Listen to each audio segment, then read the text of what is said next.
you very much. It's very nice to be here today. I'm going to be talking about some of the work that I've been doing comprising my thesis, which is about looking at what happens to planetary systems beyond the main sequence. And I'm sure you've heard hundreds of talks here about exoplanets on or around main sequence stars. But I'm asking the question, what happens when those stars evolve? What are the effects of stellar evolution on those planetary systems? And what can we see? So I'm going to start out just by introducing everything by talking about some of the observations that we have of planetary systems both around main sequence stars and evolved stars. I'm then going to talk about some models that I've made which involve debris disks beyond the main sequence and look at what happens to those. I'm then going to talk about those models are semi-analytic models. I'm then going to talk about their dynamical evolution and what the effects of stellar mass loss on planetary systems are. And finally, I'm going to finish off by talking about the accretion of planetary material onto white dwarfs. So not all of that probably makes much sense right now, but hopefully it will by the end of the story. So I'm sure you all know that there's hundreds of observations of planets around main sequence stars. We've got over 500 planet detections so far. There's a wide variety of systems, multi-planet systems, systems with both planets and debris disks. So I'm sure you all know, but just to summarise, a debris disk is essentially a belt of dust and rocks, similar to the solar system's asteroidal CITA. It's the leftovers from planet formation process. And just to kind of show you, this is a typical debris disk system here, Epsilon Eridani, imaged in the infrared. And the idea of this image is to show you how similar it is to the solar system's CITA, this being the size of Pluto's orbit. So we've got lots of observations of main sequence planetary systems. There are many that have planets and planetesimal belts, such as the famous formal port with the new planet detection, famous systems such as Beta Pic, where we think there might be planets inside, HR 4796. So we have this image of planets, planetary system of a main sequence, maybe most stars, maybe all stars, having planets and plus planetesimal belts in varying combinations.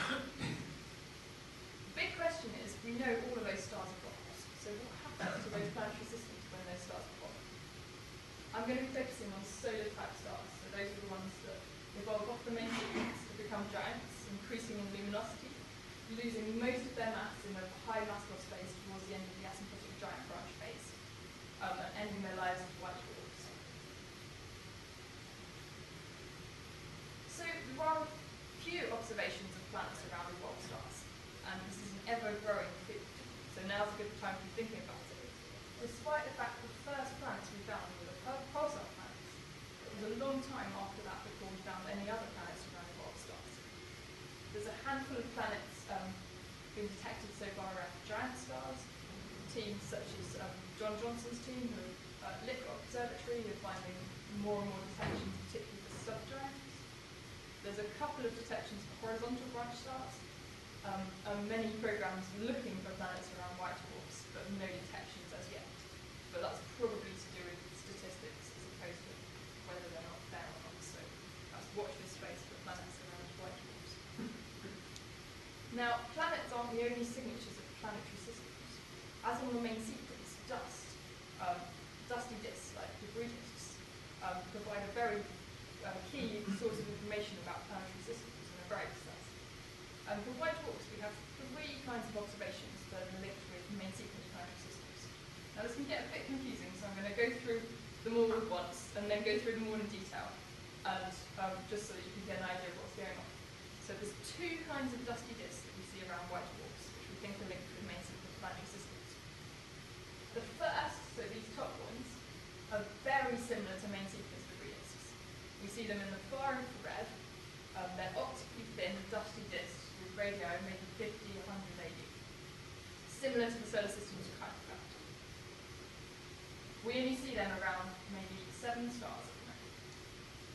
There are also about 20 stars which have very close-in disks, so maybe 10 to the minus 3 AU. So nothing could have survived the star's evolution in this position. And they're observed in the near-infrared with Spitzer. And these are also linked with metal-polluted white dwarfs. So I'll say some more about those in a second. So back to those main sequence-like debris disks. We observe the debris disk in the main sequence because it's got infrared excess. So that means this is an example of the disk at the centre of the Helix Nebula where we observe the star in the optical and UV, and then you look in the infrared and you see excess emission way above what you expect from just the star. And we can fit that with a dusty ring, maybe temperature of 100, 150 Kelvin. And this example is at the centre of the Helix Nebula, so that's a star still surrounded by its planetary nebula, a very young white dwarf, maybe a mega-year-old. And we see a dusty ring that looks just like a main sequence debris disk. And the question is this a main sequence debris disk? Has it evolved from or is it a different phenomenon something to do with star's evolution? A new piece of work that's released recently by CITA in 2010 has found 6 more systems which are all also young white dwarfs and all have similar dusty disks. Then I said there were these disks which are found very close to the star, so maybe a solar radius that's 10 to the minus 3 AU. So we're talking about a very different kind of system. These are very hot. We detect them in exactly the same way. This is the stellar photosphere, and we see an infrared excess, but this time in the near-infrared, and we can fit it with a black body temperature of 10,000 Kelvin. So they're very hot disks, very close to the star. In fact, they were so close to the star, they're within the tidal disruption radius. That means we think that they were formed when an asteroid or comet was on a very eccentric orbit, came close enough to the star that it was actually tidally disrupted. And then we have white dwarfs which are polluted with metals. Now, white dwarfs are quite unusual in the fact that you expect any kind of metal or elements heavier than helium in their atmosphere to sink very rapidly. So on timescales of maybe days or weeks for hydrogen-rich white dwarfs, and years for helium-rich white dwarfs. So when we see elements heavier than helium in their atmosphere, that means that those white dwarfs must be currently or have been very recently increasing in activity. So this is a very unusual signature and wasn't expected at all. It's been seen for hundreds of stars.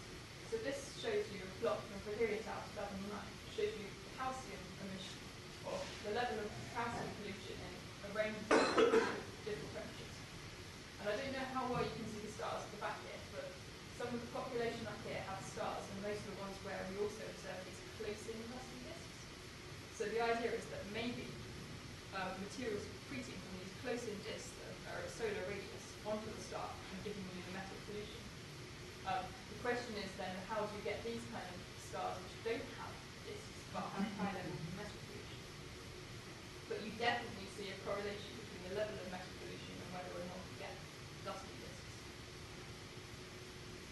There's also a correlation with there's also a correlation with the temperature of the star. So these are that's an observational bias because it's harder to detect metals in very young white dwarfs.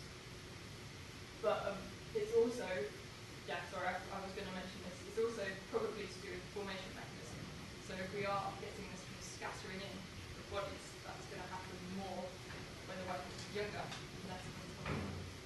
But years ago, there was a talk that this was created notification of what's going on. Is that gone away now? So the rascals and people at Pierre Dubois' group and some other people are still doing radiation models, and that works for some species, but I'm fairly sure it doesn't work for calcium, and it doesn't work for quite a lot of species. So they've improved their white dwarf models such that you can include that in terms of when you're calculating the steady state between accretion and diffusion, and you still don't expect to see as much metals. So that this is effective temperature of white dwarf. Yeah, so these are very young white dwarfs over here. These are very old white dwarfs. But at least at 12,000 Kelvin, the white dwarf starts having their surface convection, so you get deeper and deeper as it gets colder and colder. Is that what? So your diffusion timescales will get longer as you get down. Well, you get mixing walls and no convection goes, so really you get less. Suppose you're polluting at the same rate, but it's mixing with the whole star. Exactly. So in terms of this is just the amount of metals we're seeing. So we're seeing less metals, but actually you're going to need an even lower accretion rate of metals in order to explain that low metal abundance, because you're going to mix it throughout the star rather than between the star. Higher. Yes, you're going to need a higher accretion rate because you're mixing to a lower, larger area. So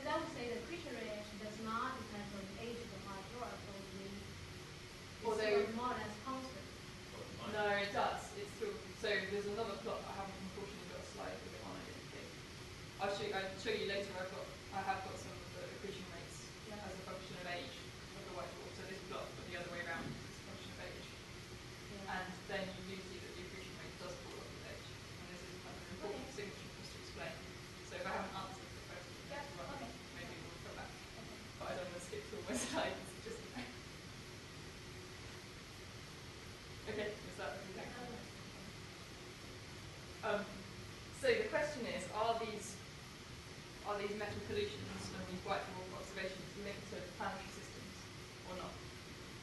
And what, actually for these systems you can find some of the best compositions that you can possibly get. So if these really were planetary material, you can get compositions for this material inside of the white dwarf atmosphere which are better than anything you can get for any other extrasolar planetary system. So this is quite a heavily polluted system, GD40. And here is the model for the composition of things inside the atmosphere. That's how much is there. This is how much, assuming that we have a steady state between accretion and diffusion. So that takes into account the fact that different elements sink at different timescales in the atmosphere. And as you can see, this has been compared to a typical planetary system, and that seems to be what it's most similar to. It's also fairly similar to asteroid or chondrite material, not quite so similar to cometary material, and radically different from stellar material. So that kind of suggests that this is actually planetary material. Other suggestions previously were that this was material that was being accreted from the interstellar medium, but a recent paper, this has been ruled out in several papers, but most recently by Zahiri et al., who looked at the space velocities and positions of these white dwarfs and found that there was no correlation between where they were and where they'd been with metal pollution. So you can have two white dwarfs at the same position moving at the same speed, one of which is polluted and one of which is not. So that suggests that it probably didn't accrete from the interstellar medium. And also the fact that the composition is radically different. Okay, so just to kind of like summarize what we think is going on. I'm not saying this is what's going on, but I'm trying to add pieces of the puzzle together so we can work out what's going on at the moment. So you have your main sequence planetary system. Your star evolves, and you get some kind of evolved planetary system that's cold outer planetary system. You need to scatter material from this cold outer planetary system in close enough to the white dwarf that it gets disrupted, such that you can form this kind of close-in disk that you see around these kinds of white dwarfs. And then material from that close-in disk accretes onto the star, so you get the metal pollution of metal light. So I was going to say that I think the picture of this is still quite open at the moment, and I'm trying to put together little bits of answers to the puzzle as we go along the way. So I'm going to talk about 3 papers that I've published recently. The first of them involves, so it's a post-main sequence evolution of debris disks. So that's looking at, we know the population of debris disks around main sequence stars. What happens to them when stars evolve?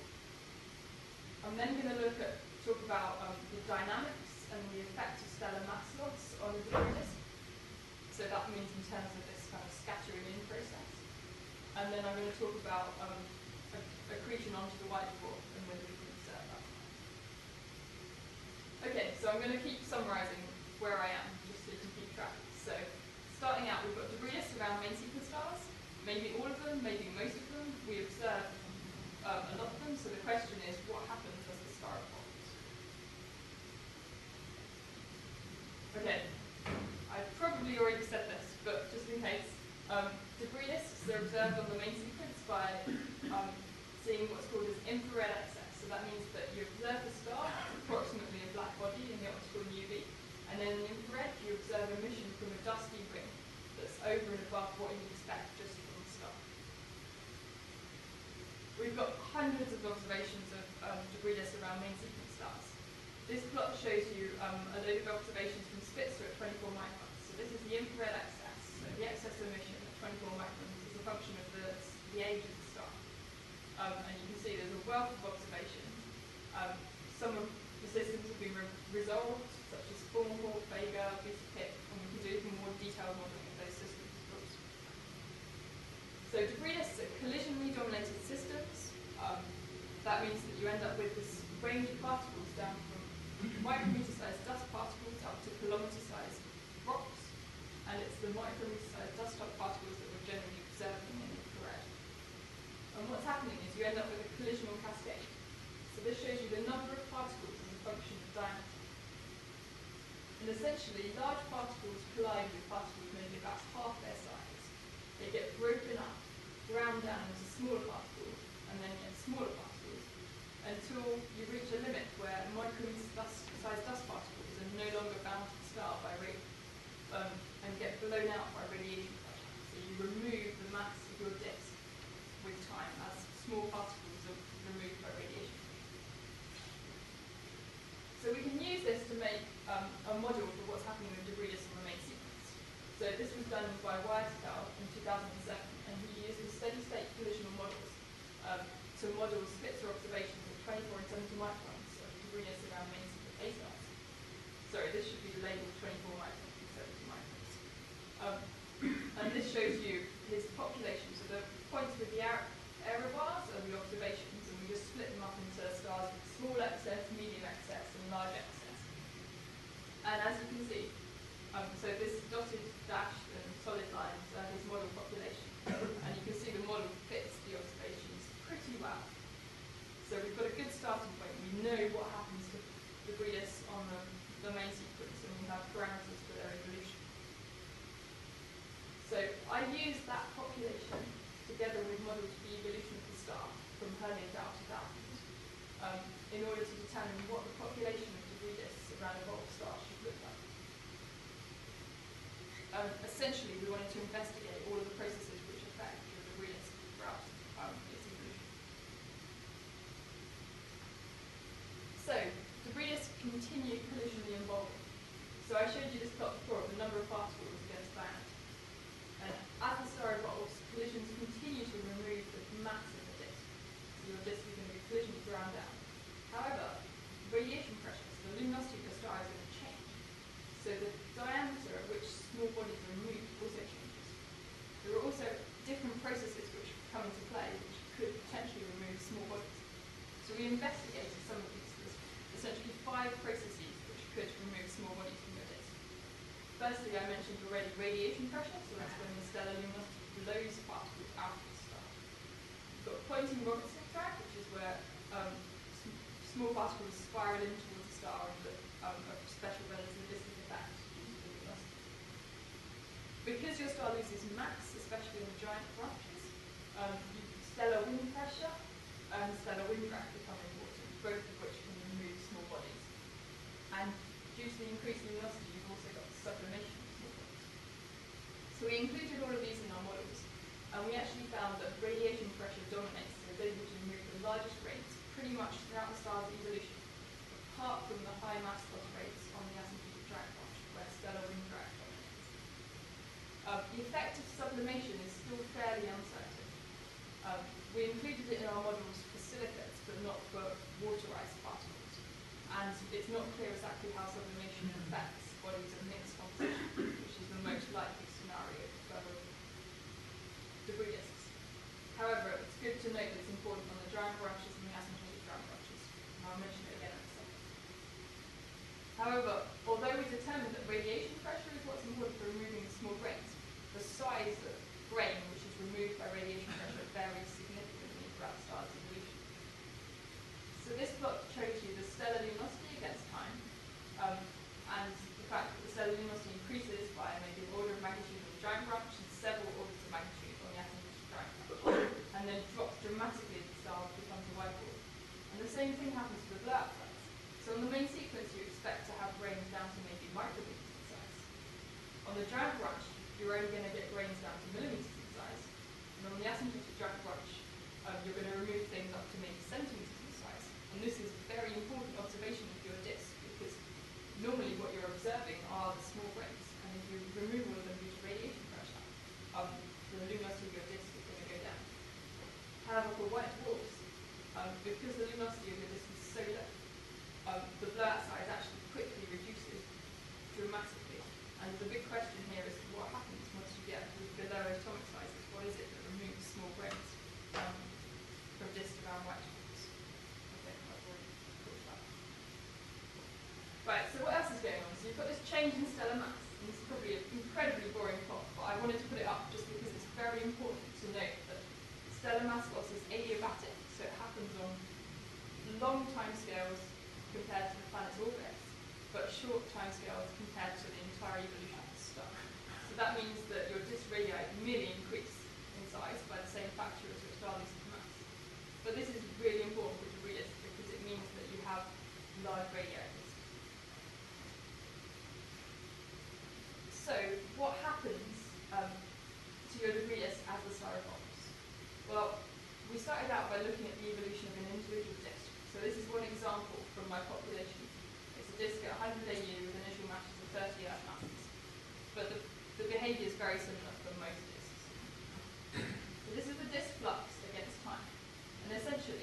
as was shown in the models by Wyatt et al. 2007, your disk flux decreases by a very small amount as you evolve along the main sequence. And that's because collisions grind down the material in your disk, so your mass decreases. On the giant branch, we initially expected the luminosity of your disk to go up lots because your stellar luminosity increased, your disk is going to get brighter. But because of this effect I was telling you about where you've removed all the small grains, your disk luminosity actually goes down slightly because it was those small grains that have the highest cross-sectional area for emission. The same thing happens on the asymptotic giant branch here, where you don't see this expected increase in your disk luminosity actually. Your disk luminosity decreases because this time you've removed all the small grains of your stellar wind trap. And then very importantly for white dwarfs, your stellar luminosity drops significantly very quickly. That means that your disk luminosity drops very quickly as well. So what we really care about is whether or not we can observe things. And in order to do that, we need to talk not only about the disk flux, but the ratio of the disk flux to the stellar flux. So if we want to detect a disk, not only do we need the disk to be bright enough that we see it, so the disk flux needs to be larger than the sensitivity of your instrument.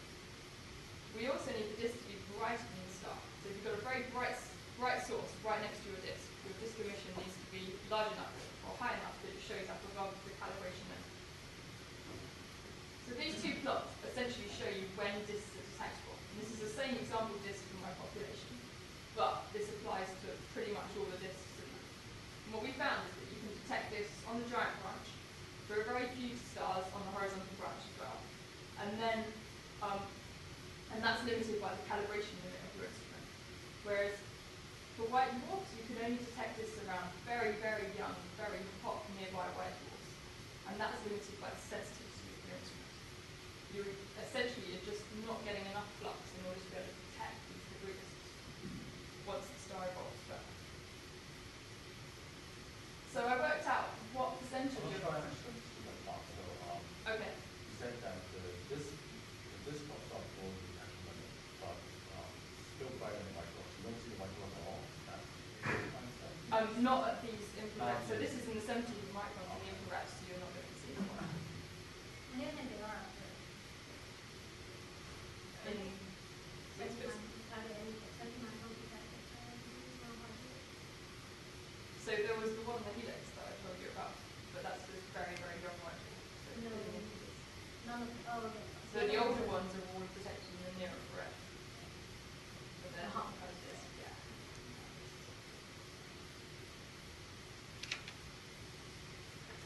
Right. So back to the giant branch. People have previously looked with IRAS for debris disks around giant stars.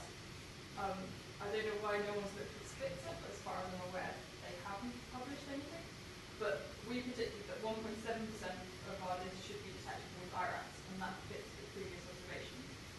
And we found that Herschel should be able to detect debris disks around maybe 10% of giant stars. And that's something I'm hoping to verify with future Herschel observations. Now, we were talking about this dusty disks around young white dwarfs, and I mentioned earlier that Helix Nebula and a few other white dwarfs have these main sequence-like debris disks.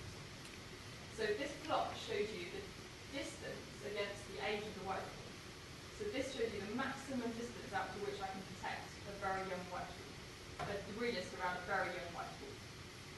Now, this isn't a particularly accurate way of doing things, but to get a handle on what's going on, we've used a space density of young white dwarfs, just so we can work out how many white dwarfs we expect within a certain distance, based on evolved A stars, so not the entire white dwarf population.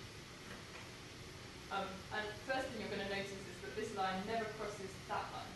So our models don't predict that you should be observing any debris disks around any white dwarfs. However, our models are subject to quite a lot of uncertainties at the moment, and there's quite a few parameters which could be tweaked in various ways. And if you notice, if for some reason or other we increase this distance by maybe an order of magnitude, the best or the optimum age and distance for detecting a disk around a white dwarf is going to be maybe 0.1 to a megayear at about 200 parsec. The Helix Nebula is a debris disk around a white dwarf at 219 parsec and is younger than a megayear. So in some ways this fits quite nicely with our models, although future work is definitely needed to understand whether the disks such as the helix and the other 6 by CITA really are evolved main sequence debris disks, and whether we can actually predict them from the evolved population of main sequence debris disks. Even in the reason you said that there are some things you can fiddle with to bring that curve up a bit. Do you have any a good reason to think that the shape of the curve will remain roughly the same? Yeah, the shape of the curve comes from the fact that the white dwarf university falls off the disk H, so that's not based directly on the model parameters, more the models for the white dwarf.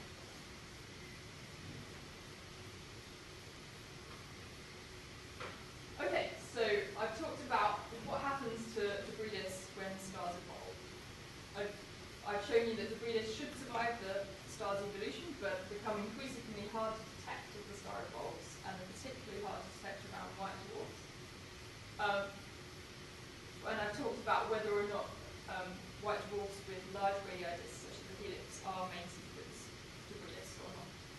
So back to the metal-polluted white dwarfs. Can I ask a question here? Just Yeah. one about helix.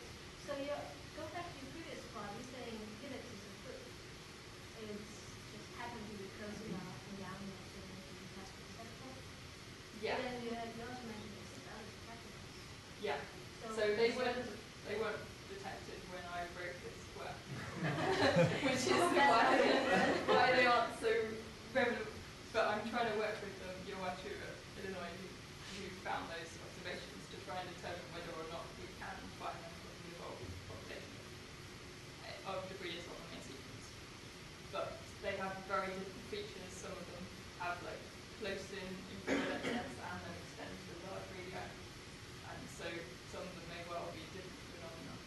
And also, this is not necessarily a star. Exactly. So would that make it worse? Better? So for FGK stars, the parameters for the model on the main sequence are different, so that also changes this detection limit. What you do is you stretch the main sequence lifetime. So you mentioned You stretch the main sequence lifetime, but we see this thing where we need to include more mass in our models in order to explain the fact that we still see large infrared excesses around old FGK stars.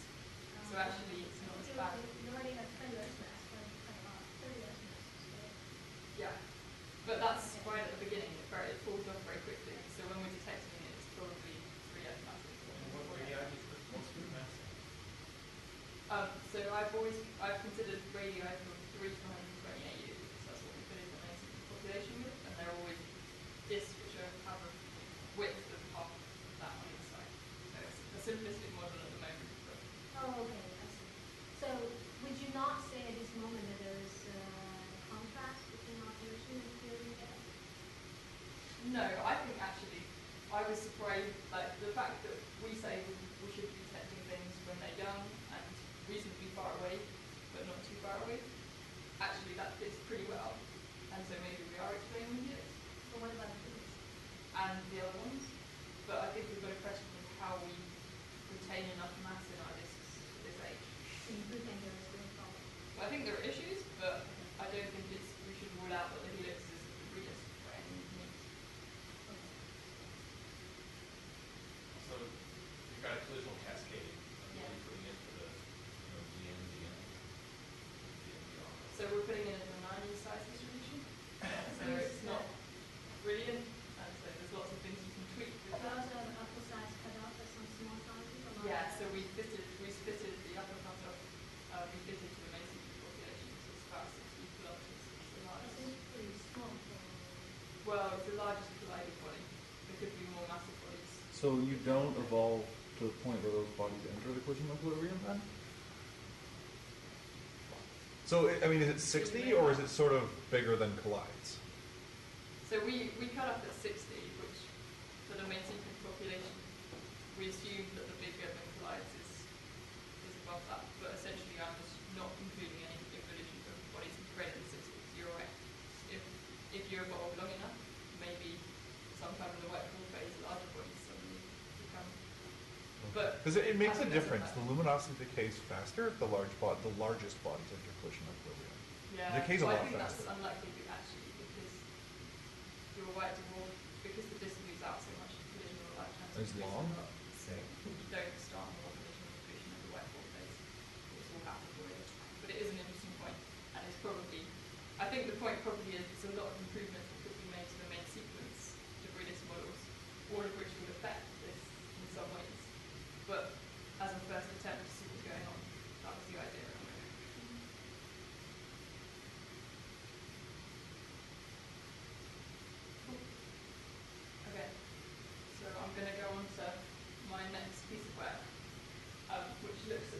dynamical effects of stellar mass loss on a Kuiper-like belt or Brutus. So this was saying we've got these cold outer debris, which have evolved from your main sequence population. You don't detect them around white dwarfs, but we expect them to be there. We do detect these hot dusty disks around a handful of white dwarfs, and metal pollution onto even more white dwarfs. And the question is, can these outer debris disks act as a reservoir of material from which to scatter material inwards and to reproduce these observed hot dusty disks? So, in order to take a kind of first look at this, I started out with an incredibly simplistic model, where we have a planetesimal belt or debris disk truncated by a planet. So this is similar to many systems on the main sequence, such as formal what we observed a planet, which sculpts the inner edge of your disk. I've then left as a question what further planets you might have in your inner planetary system. But you could imagine that this is like Neptune, the Kuiper belt, and then the rest of our solar system. It's a first one. I've then done some n-body simulations to find out what happens as the star loses mass. And that mass loss is adiabatic, so your planet and your belt both spiral outwards, and the dynamics change. So, because the star's lost mass, the influence of the planet on your belt increases, and you're going to scatter material. So, we determined that you can describe this analytically using a prescription from Wisdom et al. 1990, which is called the chaotic zone. So it's the area where mean motion resonances overlap, and you're going to make orbits chaotic and scatter material. That's given as a function of the planet's mass. The ratio of the planet's mass to the stellar mass. So as your star loses mass, this area is going to increase, and you're going to remove material that was in that area. So you can imagine this is your main sequence system, you've got your planet and your belt, and it scatters material inside of the chaotic zone on the main sequence. Your chaotic zone increases in size up to this dotted line as the star evolves, so you're going to scatter this extra material.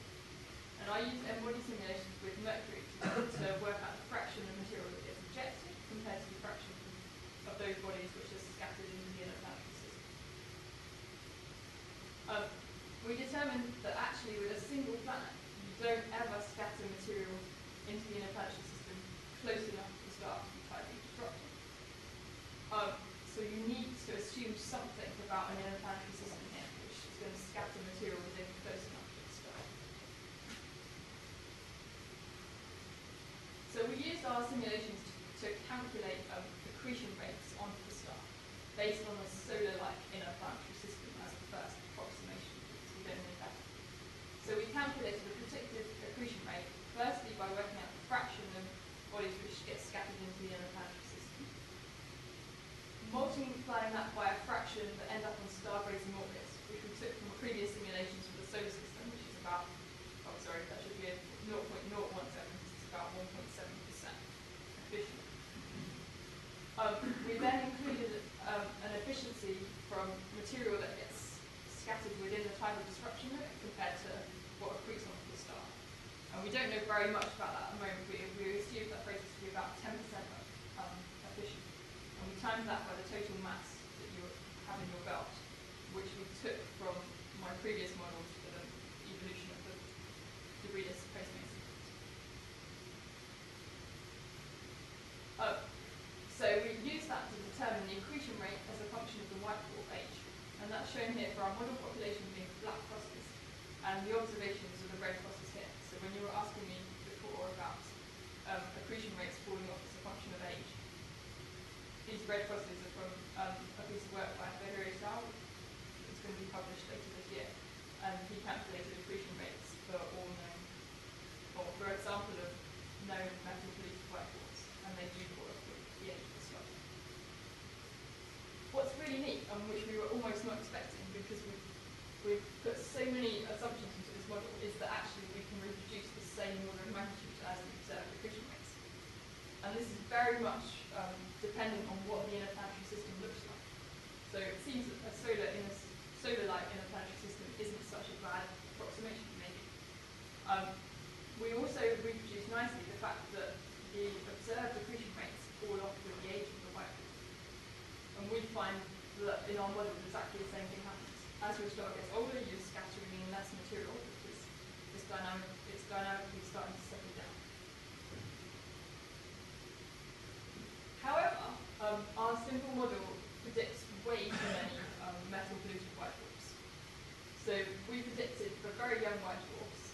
high metal accretion rates. We predicted 82% star, whereas observed for DB white dwarfs was only 19% and metal rich. However, this is probably because we overestimated massively the fraction of stars which have a disk and a planet. We've also assumed that all evolved planetary systems are similarly efficient at scattering bodies onto star-grazing orbits of our solar system, which is blatantly not true. You've got a wealth of variety of different planetary system architectures, different combinations. Some of those have probably gone unstable as the star evolved, scattering planets and so forth. So a lot of them are probably going to be a lot less efficient at scattering bodies on star-grazing orbits. And that's the next thing I wanted to investigate is what kind of multi-planet system architecture we need and what's best to scatter bodies close to the star in this way. Okay, so we started out with debris disks around main sequence stars. I showed you that they survived the star's evolution but are hard to detect around evolved stars. I then talked about the dynamics after stellar mass loss and showed that that can scatter enough material close enough to the star such that it's highly disrupted and accreted onto the white dwarf. So I'm just going to finish up by talking about accretion from these close-in dusty disks onto your metal-polluted white dwarf. So you've got a hot dusty disk that we observe around a white dwarf at maybe the solar radius, that's 10 to the minus 3 AU. You've then got your metal-polluted white dwarf. And our model is that material moves from this dusty disk, it sublimates at the sublimation radius, and then you're going to get gaseous accretion onto the white dwarf. And it's going to be heated, shock heated at the stellar surface, and that shock temperature depends on exactly how that accretion is happening. So we don't know exactly how the accretion is going to be happening at the moment, but we've got two models. One is that the accretion is guided by magnetic fields. So that means that you're going to get polar accretion and so you're going to get higher shock temperatures, maybe 10 to the 9 Kelvin. Alternatively, the material could be accreted viscously in an accretion disk, shocked in a boundary layer close to the white dwarf surface, and then you get shock temperatures maybe 10 to the 7, 10 to the 8 Kelvin. Now these are really interesting because you get quite unusual emission spectra from these stars, because you've got this incredibly high metal content disk, so you get lots of exciting features. So this is my 10 to the 7th disk, and that's the emission spectra from if the temperature was even higher. We looked at whether or not we can detect these in X-rays, and they were previous attempts were made by Girotown in 2009 to observe G29-38 and G362 with XMM, but they didn't have a model for how the accretion was happening. We've determined that their exposure time was way too short in order to detect anything, and therefore they got a non-detection which fits with our models. I've determined that a very long Chandra observation may well be able to detect such emission, but really you're going to need to wait until the next generation of X-ray detectors if we're going to observe directly this material accreting onto the white dwarfs. Why Chandra not XM Newton? So we also looked at XM Newton, but that's even harder because the sensitivity of Chandra is better. Better, which energy So we were looking at 0.1 to 12 kV. So it seemed that Chandra was better because the noise is lower and we're looking for a very small signature, small number of counts relative. If you've got a lot of noise, which you do have with XMM, it's very hard to detect. So you need a massively longer observation.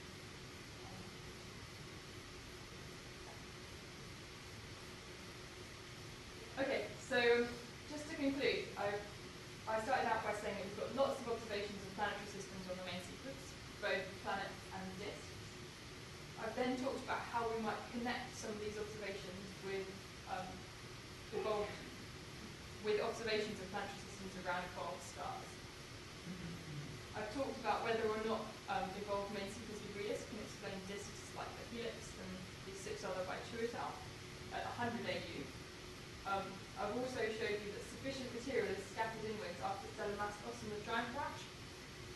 such that you can explain the metal polluted white dwarfs and the accretion rates onto these.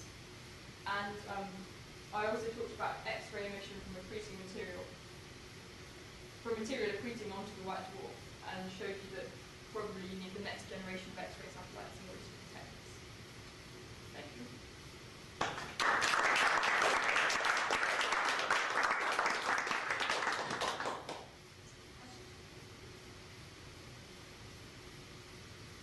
Can I go back to the one equation that you have about the 4x multiplying the Oh yeah. Right. So in the end, you need the fraction, like percent of the mass to be scattered inwards over a lifetime. Yeah. So that's about a percent of bodies encountering the planet. So bodies. So we took that from. About 1% of material that hit the planet has to be transported all the way. Yeah. So material back scattered by the south planet. into- Yeah. Ends up on star grazing orbits. But 100% of, sorry, 1% of the. Okay, so how did you get that one from your simulation? So we didn't get that from our simulations. I took that from some previous you simulations. assumed. I assumed that from previous simulations, which I should have quoted there, Duncan and Levinson, put simulations for the solar system, Yeah. and they found that from the number of bodies encountering Neptune That's that end with- up on star-breaking That's orbits. without user study. That's got all of the planets there. That's about the whole planet, Including terrestrial what planets. percentage actually drops to the sun. So that was their like sun colliding.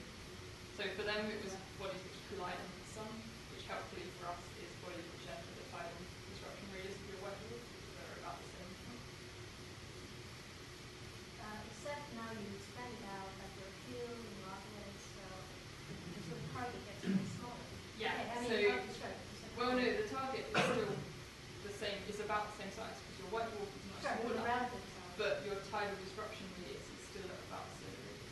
She means the Planets planets are now farther The out. planets now further out, yes, But of okay, course, that's all so part of the unity. that's why I'm saying we were quite surprised that these agreed, because we didn't expect this number to be right. That was like, we So needed a Fisher number. you said was 4 times. Yeah. She said you need to find out reduce that by 4. Oh, yeah, definitely. But you still, although you still need to be able to reproduce things as high as these accretion rates, but you just want to reproduce fewer white dwarfs. So presumably there'll be some specific of the architecture of your planetary system that produces these very high accretion rates. So it's very efficient, and most of them are much less efficient than this number. Solar systems cannot be the most efficient one, right? So why don't you see anything? Yeah, well that's probably because dynamical instabilities, when the star loses mass, may mean that you eject planets from your systems or other things go on. Because I agree it's super unlikely, so this is very good. So in the absence of any terrestrial inner zones, what's the efficiency of star grazing orbits then? It's not zero. So if you don't have any inner planets, you don't get anything going on to star grazing orbits. So it's exactly Yeah. There's a limit to how far in